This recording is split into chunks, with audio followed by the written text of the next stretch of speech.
देखिए recombinant DNA technology में कौन कौन से टूल्स यूज किए जाते हैं उसमें से हमने फर्स्ट कंप्लीट कर चुके हैं। लास्ट वीडियो जो इससे पहली वीडियो है पार्ट है, उसमें हमने एंजाइम के बारे में स्टडी किया था कि कौन कौन से एंजाइम यूज किए जाएंगे। जो एंजाइम हमने यूज किए उसमें लाइजिंग एंजाइम है जिसने सेल वॉल को ब्रेक डाउन किया था, और फिर न्यूक्लियस एंजाइम है जिसने डीएनए को ब्रेक डाउन किया था। अब जो न्यूक्लियस एंजाइम है, न्यूक्लियस में भी स्पेशल न्यूक्लियस कौन सा यूज किया था हमने, restriction endonuclease enzyme. Restriction endonuclease enzyme ने डीएनए को, जैसे हमारा ये डीएनए है, डीएनए को डिफरेंट फ्रेगमेंट में ब्रेक डाउन कर दिया, the fragment of the different size. ऐसे इस डीएनए को अलग कर दिया, यहां से ये अलग सेगमेंट बना दिया, फिर एक अलग सेगमेंट बना दिया, अलग सेगमेंट बना दिया। अब हमारी जो प्रोसेस आएगी उसमें हम डीएनए के डिफरेंट सेगमेंट को, मान लीजिए हमें एक डीएनए का सेगमेंट ये मिल गया, एक सेगमेंट ये है, एक ये है, ऐसे डिफरेंट साइज के जो डीएनए हैं उनको साइज के बेस पे सेपरेट करना। जो डिजायरेबल डीएनए है उसको निकालना और साइज के बेस पे डीएनए को सेपरेट करना। रिस्ट्रिक्शन एंडोन्यूक्लियस जो एंजाइम था उसका एक ही फंक्शन था, डीएनए को किसी रिकॉग्निशन साइट से कट करना। उसके बाद जब वो कट करता है, कट करने के बाद हमारे पास डिफरेंट साइज के डीएनए हमें मिलते हैं। अब इन डीएनए को साइज के बेस पे सेपरेट करना, ये होता है प्रोसेस जेल इलेक्ट्रोफोरेसिस में। तो आज का हमारा जो टॉपिक इसमें रहेगा मेनली वो होगा gel electrophoresis. Gel electrophoresis. Gel electrophoresis में हम सबसे पहले प्रिंसिपल और सेकंड नंबर पे प्रोसेस दो स्टडी करेंगे, प्रिंसिपल और प्रोसेस। और इसमें कुछ इंपॉर्टेंट टर्म्स आएगी, जैसे इथिडियम ब्रोमाइड, एक डाई का नाम है, कलर का नाम है इथिडियम ब्रोमाइड, ये याद रखना। और उसके बाद ऑरेंज, ब्राइट ऑरेंज कलर। जो ब्राइट ऑरेंज कलर है ये डीएनए का कलर होगा जब इथिडियम ब्रोमाइड डाई से डीएनए को कलर किया जाएगा। और लास्ट डेफिनेशन इसमें आएगी इल्यूशन, ये याद रखना। तो अब करते हैं शुरू। After the cutting of DNA by the restriction endonuclease, we get the number of DNA with the different size. We can separate these DNA according to their size and the charges by the process of electrophoresis. Electrophoresis का जो principal है, नाम से ही आता है electrophoresis, means electro means the charge, charge के base पे DNA को सेपरेट करना या साइज के बेस पे डीएनए को सेपरेट करना। इस प्रोसेस में हम क्या करेंगे कि हम एक ऐसे एक ट्रे लेंगे जिसमें एक जेल को फिलअप करेंगे, और जेल इसमें जो डाला जाएगा वो होगा एग्रोज जेल।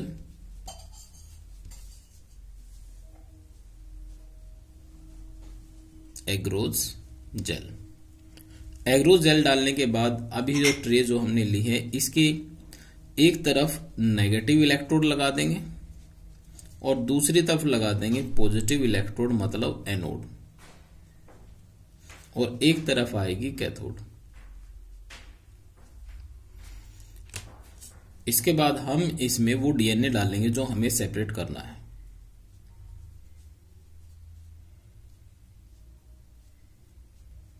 ये हो गया। और जैसा कि हमें पता है कि डीएनए मॉलिक्यूल पर जो चार्ज होता है वो होता है नेगेटिव। अब ये भी एक इंपॉर्टेंट क्वेश्चन है, जो नेगेटिव चार्ज है डीएनए मॉलिक्यूल पर वो किसकी वजह से होता है, वो होता है फॉस्फेट की वजह से।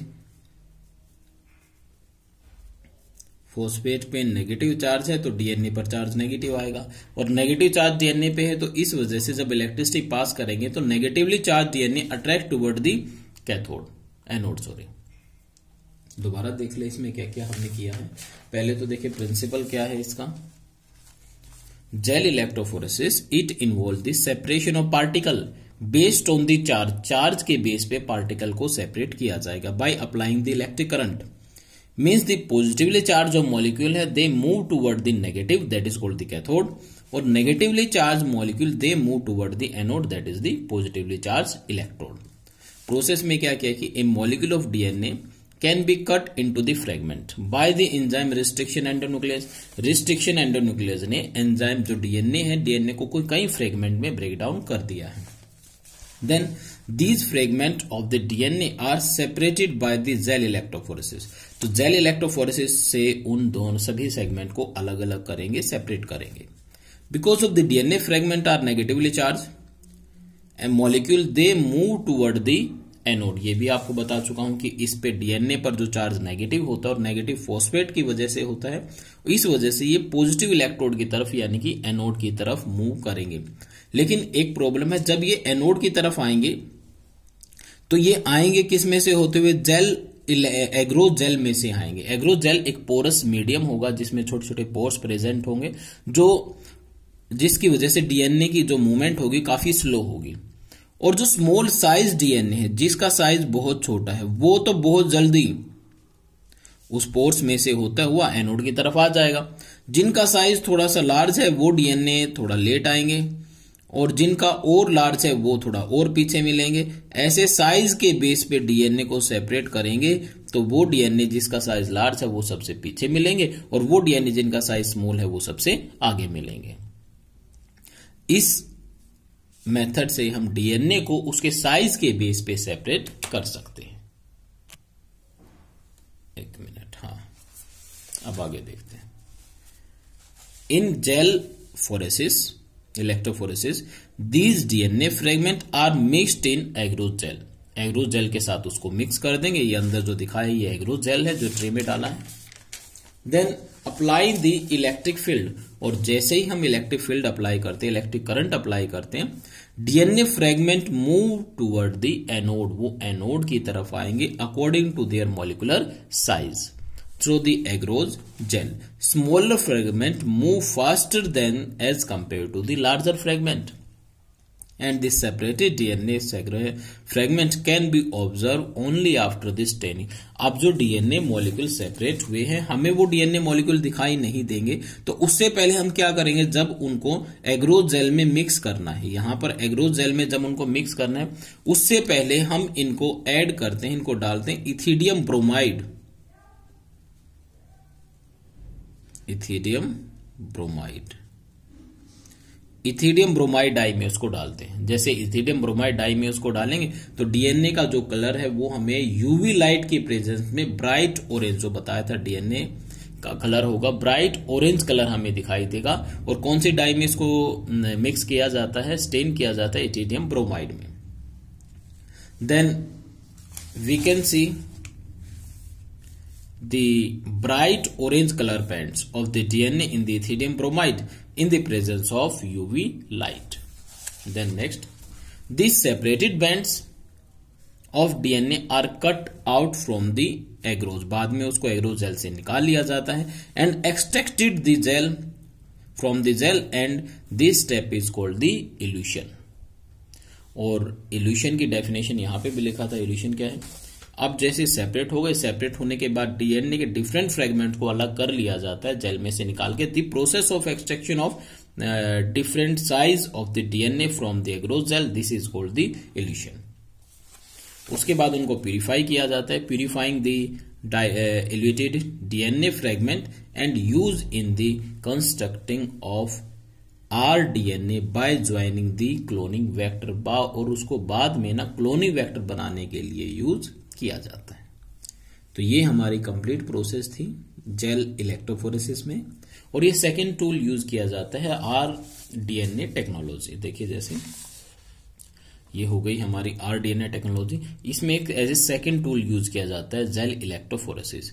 इसका मेन फंक्शन आपको बता दिया गया। मेन प्रिंसिपल क्या है कि चार्ज के बेस पे पार्टिकल को सेपरेट करना होता है। दूसरा क्या बताया प्रोसेस में कि दोनों side charge means electric current apply करेंगे, पॉजिटिव इलेक्ट्रोड और दूसरी नेगेटिव इलेक्ट्रोड। डीएनए मूव करेगा क्योंकि डीएनए के ऊपर भी चार्ज है। कौन सा चार्ज है? नेगेटिव, जो फॉस्फेट की वजह से जो नेगेटिव चार्ज आता है। जो डीएनए है वो पॉजिटिव इलेक्ट्रोड एनोड की तरफ मूव करता है, और जैसे पॉजिटिव की तरफ जाएगा तो वो चार्ज के बेस, साइज के बेस पे अपने आप ही सेपरेट हो जाएगा। लेकिन हम डीएनए को देख सकते हैं सिर्फ तब जब उसको स्टेन करते हैं, कलर करते हैं इथेरियम ब्रोमाइड के साथ। और कैसा कलर दिखाई देगा? ब्राइट ऑरेंज कलर दिखाई देगा in the presence of UV radiation. ये भी जरूरी है, यूवी रेडिएशन में दिखाई देगा। और प्रोसेस फिर डीएनए को एक्सट्रैक्ट करने की जो प्रोसेस है that is called the evolution. ठीक है, इस वीडियो में हमारा ये सेकंड पार्ट होगा बस जेल इलेक्ट्रोफोरेसिस का। अब इससे जो नेक्स्ट वीडियो होगी ये प्लेलिस्ट में आपको सारी मिल जाएगी, इससे पहले भी और इसके बाद की भी। जो थर्ड पार्ट हमारा प्लेलिस्ट हमारी मिलेगी biotechnology 12th class 12th biology biotechnology के नाम से। अब हम अगले वीडियो में जो स्टडी करेंगे व्हीकल और द वेक्टर डीएनए, ये क्या होता है। अब डीएनए को हमने डिजायरेबल डीएनए को अलग भी कर लिया, सेपरेट कर लिया जेल इलेक्ट्रोफोरेसिस से। अब इस डीएनए को हमें ट्रांसफर करना है होस्ट सेल में। ये होस्ट सेल है जिसमें ये टारगेट सेल बोल सकते हो, जिसमें इस डीएनए को ट्रांसफर करना है। अब ट्रांसफर करने के लिए हमें एक इंटरमीडिएट की जरूरत है। इंटरमीडिएट एक ऐसा कोई भी बैक्टीरिया हो, वायरस हो, दो तरीके से देखो इसको ट्रांसफर किया जा सकता है। एक तो डायरेक्ट ट्रांसफर किया जाता है इस डीएनए को, इधर से इधर डायरेक्ट ट्रांसफर कर देंगे। और दूसरा क्या होता है कि एक बीच में वेक्टर को यूज किया जाए। ज्यादातर केस में हम वेक्टर को यूज करते हैं। अब वेक्टर के कैरियर के फॉर्म में यूज किया जाएगा। कैरियर कौन सा होगा वो स्टडी करेंगे हम अगली वीडियो में।